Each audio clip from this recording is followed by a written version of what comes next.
lost yesterday. They want to be able to go back to that, let's just say, yung napakagaling or yung inaantay nating Omega Esports na medyo matagal-tagal na nating inaabangan. And this draft is brought to you by Smart. So let's head on to the draft. And most banned against, pinakita sa atin dito ng ating mga idol.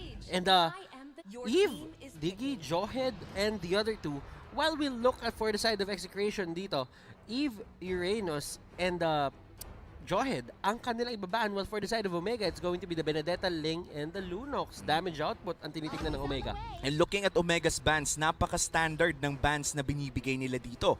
The Benedetta is one of the heroes that are highly contested right now at madalas na pipick. Bukod pa doon, ang Ling at Lunox din. So I'm quite sure Omega, may susubukan silang kakaiba siguro. Yung tipo na hindi natin ine-expect, kaya standard ang bans na nilabas nila dito. Meanwhile for Execration, getting that priority pick on the Selena means they will have extra vision, extra pick-off power. Pero open pa ang Popolin Koopa, but I'm quite sure or medyo malaki na yung chance na hindi naman nakukunin ng Omega yun dahil meron na silang Matilda. Matilda and Glue, and that is going to be the Faramis. Wow. And the Paquito. Do you think na may chance na kumuha dito yung Execration ng Bane? Well, at this point on, feeling ko meron pa naman dahil wala pa silang isang offlaner natin. They already have the Paquito. They could potentially get the Bane. And Faramis, this is one of the few times or perhaps the first time that we're seeing this on playoffs. May ginagawa ngayon sila sa ranked games na Faramis-Bane combination na talaga nagpupush lang si Bane ng mga turrets. And because of the passive, let's say it's a bit busted. Na talagang merong mga gumagamit sa kanya and napakalakas talaga niya ngayon at this stage of the tournament. And let's see if Execration will try to go for that ranked game strategy. On the side of Omega, pretty standard, Harith. Yep, and this is super standard so far, pero ang dami na nilang shields. So I'm expecting maybe somewhat Banda Esmeralda as well. Medyo hindi masaya kung may Esmeralda sa side ng Execration if Omega ka. Pero nabanggit mo na rin yung Bane strategy with the Faramis. I'd love to see that in this matchup, pero napaka-risky nun, Butters. Imagine mo yung tinatry nila sa rank game, ilalabas nila sa possible last match nila dito if ever matalo sila sa Omega. Then again, remember, this is a best of 5. Meron kang laging window para matalo ng isang game and it won't really hurt you unless magtuloy-tuloy yon. Na makakuha sila talaga ng wins or they can get momentum out of that. Execration, nagtanggal ng Farsa while yung Omega, Hayabusa naman ang dinali. And Hayabusa banned out of this game. Medyo iniisip ko na ngayon, Omega, they have the late game scaling definitely. May Harit na sila, pero may aggression din sila by early game with that Matilda and Glue. Meanwhile for Execration, pick of potential talaga ang nabibigay ng Selena. And if we look back for the past few weeks or maybe the last week of regular season, Etomax has been very good. Kumbaga, A+ ang score o baka S-tier pang pick ang Selena para kay Etomax. At unti-unting umaangat si Diggy dito para sa side ng Omega. Hindi natin pag-usapan yan. Execration, kahit ang kanilang tinanggal, well, ayaw mo din ibigay sa mga specialist katulad ni Curtizy. Curtizy, isa tong player na nung season 6, nasa side lane siya eh. Pero ngayon, tingin ko for the side of Omega, nag-excel siya dun sa may mid support role. And looking at Omega, I do think that they found a new identity in Season 7. But this is an identity that we haven't felt completely yet. I feel like Omega is yet to impose who they are right now in Season 7. And I feel like this is the match to do it. Execration, kung identity ang pag-uusapan, ito talaga eh. Ito ang identity ng Execration. When you hear Execration, maiisip mo agad mga setup, mga flashy plays, mga minamama ang kalaban, kumbaga. And it is going to be a Bane, ladies and gentlemen. We are going to see Faramis Bane being executed dito sa ating playoffs. Execration, kumuha pa ng gusyon. Wow! OMG! Ano ang sagot nila dito? Well, this is very new for everyone here in the playoffs of MPL Philippines Season 7. Execration pulling off the cushion, plus the Bane. Usually hindi natin to nakikita ng magkasama. Pero Execration, nilabas na nila. Ito na ba ang bagong kamandag ng Execration na magpapadala sa kanila sa susunod na phase? Again, this is just game 1 at best of 5 series to. Kaya Omega, feeling ko, kakapain nila ng konti ang ginagawa ng Execration dito. Indeed, Omega down to their last pick. And they Coach, will why not? go Ano to? for a Chang-O. A lot of shields on their side. Meron silang shield kay Chang, may shield din kay Harit, may shield din kay Matilda. I feel like the sustain in the range coming in from Omega. Isabay mo pa ang Death Sonata at ang Meteor Shower ng Chang-A. Napakaganda ng kanilang range damage. Pero pag naabot sila ng isang Pakito o ng isang Bane, medyo mahirap nang mabuhay sa ganong sitwasyon. Ang sinasabi ni Omi dito, it's all about the gap closers para sa side ng Execration and they have that capability. Plus, meron pa silang Selena. Pero naman, sa Omega, ang gusto nila gawin dito ay play the slow game, wag masyadong magmadali, mag-scale kayo hanggang doon sa pinakamakakaya nyo and manalo sa paraan na tradisyonal. Yeah, and this is very, let's just say, very Omega. Itong nakikita natin sa regular season pa lang. They're one of the more systematic teams. Ito yung mga teams na makikita natin na may plano, sinusunod ang plano, at doon sila nananalo. And let us see what will happen here. KLVJ, kumuha siya ng Gushon Jungle. We don't see people or we don't see teams na ginagamit to as much, pero ngayon ay ilalabas siya ng Execration. And looking at this whole matchup right now, ang ating Gushon Jungle, this is the first time na makikita natin to sa playoffs. Nakita natin ang Gushon from next play, nung first day natin of the playoffs, pero hindi sila naging successful sa pag-debut ng Gushon on the gold lane under Rene J's hands. Pero look at this, 2v2 in the top side. What happened there? And this is the mechanic na ginagawa na itong Bane Faramis combination. Ngayon lang talaga sila. Ang gagawin nila is magkakaroon talaga sila ng priority in getting the energy crystals. And energy shields rather, not the energy crystal. Naisip ko si Ibe. oo nga, nagulat din ako parang saan nakuha yung energy crystal, pero ano kaya to? Kakaiba to ha. Very interesting to para sa mga viewers natin kung ano bang ginagawa ng ganitong klase na strategy. They are getting gold but sa yung trade-off early, medyo parang feeding digi ba to, no? Nakakaiba talaga yung dating ng gold, pero habang tumatagal, feeling ko babalik din yung gold sa Execration. And lahat ng ito ay posible dahil doon sa jungle emblem na kinuha ni Kelra. Kung papasin ninyo, rinse and repeat lang to, ulit-ulitin lang nila hanggang makuha nila lahat ng energy shields, makuha nila lahat ng torre, at si Toshi, lalalim yung kailangan niya puntahan para makapag-defend or makapag-farm. And this is a Harit that we're still talking about. Every kill counts for a late game hero such as the Harit. So if this backfires in the late game, kumbaga dahil medyo napakain mo nga yung Harit sa ganitong klaseng strategy, tsaka lang sila malulugi. But for Execration, tignan natin ang gold lead ng Omega dito. Hindi naman gano'n nagkakalayo at nasa 1.3 lang. Mukhang ang turtle pa nga ay masisimula ng Omega. And tatandaan mo, nag-a-apply para sa lahat ng hero yung law of diminishing gold kapag ka natitake down ka unti-unti. Nasa 3 deaths na si Kelra at si CH4KNU ngayon. So pababa ng pababa yung kanilang bounty dito. Parang spaghetti lang pala, no? Parang Pababa spaghetti. ng pababa. But going back dito sa ating game, wala pang kills na nakukuha ang Execration. But yung law of diminishing gold, hindi sila pwedeng makakuha ng kill. And si CH4KNU at si Bane, uulitin lang to hanggang mamaya and padami ng padami yung pumupunta sa lane nila. OMG, ang ginagawa naman nila, they are taking it slowly but surely, pero habang nangyari lahat yon, since nakita ng Execration na may 3 tao sa taas, ang gagawin nila, rekta sa turtle. And that's a good trade-off. Cross-map play ang ginawa ng Omega doon. Knowing, or Execration rather, knowing that Omega invested around 3 or 4 people doon sa top side, immediately, they took down the turtle and they equalized a bit of the gold trade na nangyari doon. But looking at gold right now, medyo napupunta na nga tayo sa law of diminishing gold. Butters, 1.3, na-stuck na sa 1.3 to 1.6. Kahit namamatay pa ulit-ulit ang dalawa. So dito nagiging interesting to kasi nakuha na ni Faramis yung kanyang ultimate.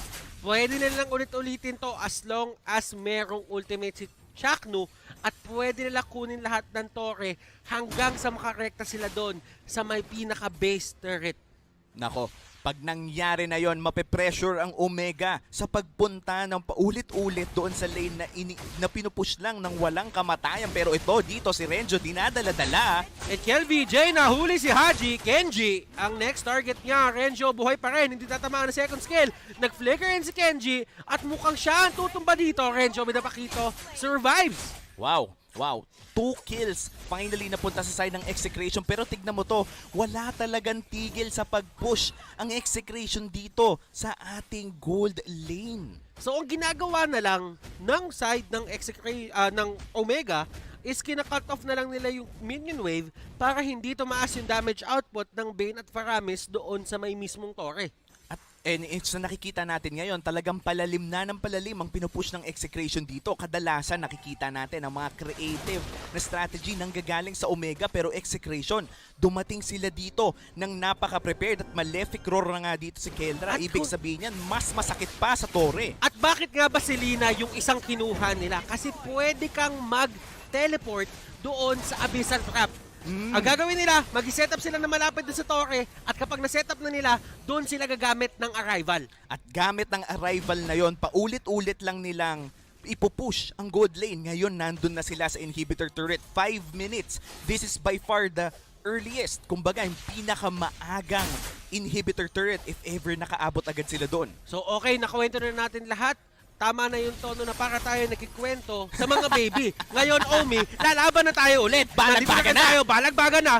Gusyo, nakuha yung turtle hit with a circling eagle. Grabe yung nilipad. Haji Z will take down KLBJ. At eto na ang laban. CH4KNU at Kelra napalaban na rin.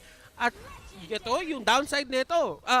Omi. Yan nga yung downside nito dahil bumababa ang kapasidad ng Execration lumaban sa isang 5v5 team fight. Bukod pa doon ang Execration, kung nandito sila sa ganitong sitwasyon, hindi pwedeng makakuha ng kill si Kelra o si CH4KNU dahil magre-reset ang kanilang gold value. Now, ano ang next step para sa side ng Execration o Omi? Kasi yung Omega, wala na silang torre dito sa may taas eh. Ngayon, for Execration, feeling ko ang kanilang next step ay ituloy na din lang kung ano yung strategy nila. Again, go back to that gold lane, nag-a-arrival na. Paulit-ulit lang, gawin na lang na mission successful dito dahil sinimulan na nila ang ganitong strategy para kunin ng maaga ang inhibitor turret. And yung ultimate nandun pa rin talaga, Omi.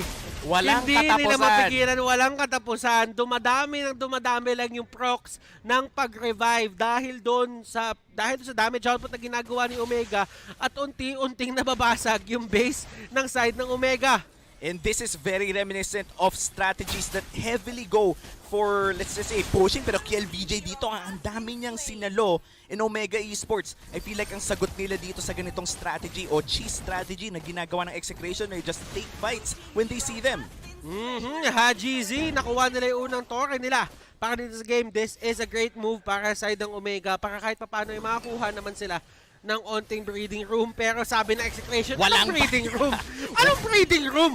Walang hihinga. May breathing room na. Nasira na yung inhibitor turret kaya lilipat naman siguro sila sa ibang lane. Pero hindi. Gusto nila tapusin ang game, Dong. And automatic yan. Kapag nahawakan nila yan ng 2 o 3 beses pa, tutumba na yan.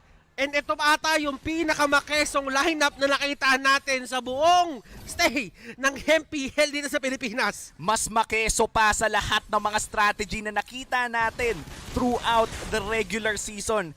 7 minutes, Butters. May rason na kung bakit kailangan manatili ng base ng Omega. At pinag-uusapan lang namin to sa backstage. Pinag-uusapan lang namin kung lalabas ba to and lumabas na nga. Si Heath nandito sa area. Pero kasi ang pinaka-problema, turn na din dito si Haji kung ano nga bang gagawin niya. Nako, and they're going for it. Sinusugod na lang talaga nila ang base pero medyo kulang ata sa minions at damage. Nako, nakakuha ng kill.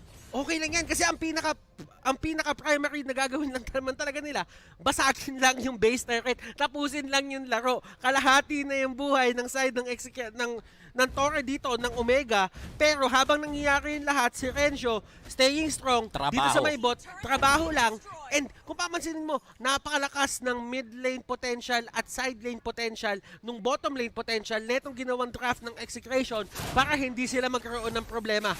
Napaka-mega mind ng strategy na ginawa ng Execration dito pero mukhang magkakaroon ng labanan. Circling Eagle, pasok na dito. And that is going to be Kelra taking down yung Torre. Wala sila i-take down at tatanggapin lang nila buong buo. Yung pagkamatay na yon at alam nila ay nagawa na nila yung trabaho nila. Kel BJ kumukuha ng kill and slaughtering Blades. Binato niya na lang para kahit papano makapag-deal ng damage or makakuha ng kill. Pero that won't be enough para pigilan yung tempo na ginagawa ng Execration ngayon. Grabe yung tempo na nilalabas ng Execration dito. Tignan mo rin ang item ng Bane dito. Malefic Roar with attack speed boots tsaka dalawang espada na rin. Ibig sabihin nito, Legion Sword, napakasakit ng damage ng Execration, especially sa mga turrets. At ngayon, iisahin na naman nila ang XP lane naman. At eto, keys to victory unlock, communicate well. Nagko-communicate sila ng tama. And CH4KNU hindi inabot ang pagkamatay ni Kelra, kaya hindi siya mag-revive at that point in time. Pero sila eto Max ay gumagawa lang ng paraan para makakuha ng unti-unting pick-off sa may mapa. Execration, kailangan ba nila ituloy ito hanggang dulo? Feeling ko kailangan na talaga nila ituloy ito dahil nasimulan na nila ang trabaho. Hindi na rin sila makakatalikod pa sa full-out na labanan. And I feel like this is the make or break para sa Omega Esports. Up na ang Lord. Kung sakaling makuha nila ang Lord, magkakaroon sila ng mga minions na dagdag na mas masasakit, mas malalaki, at mas malalabanan nila ang push power o ang kapangyarihan ng Execration para lang mag-push ng paulit-ulit. At ito na nga, simulan na ng Omega ang Lord. And yung Lord na to ay importante para sa side ng Omega. Pero ang problema naman dito is automatic, meron 3 o 2 tao na mawawala sa inyo at yung Execration, pipilit na nakukunin to. Nandun na naman sila sa taas at nakuha na Execration yung Lord. Nako. At tadaan yan sa may taas. Pero habang nangyayari lahat yon, si Faramis makakuha ng kill.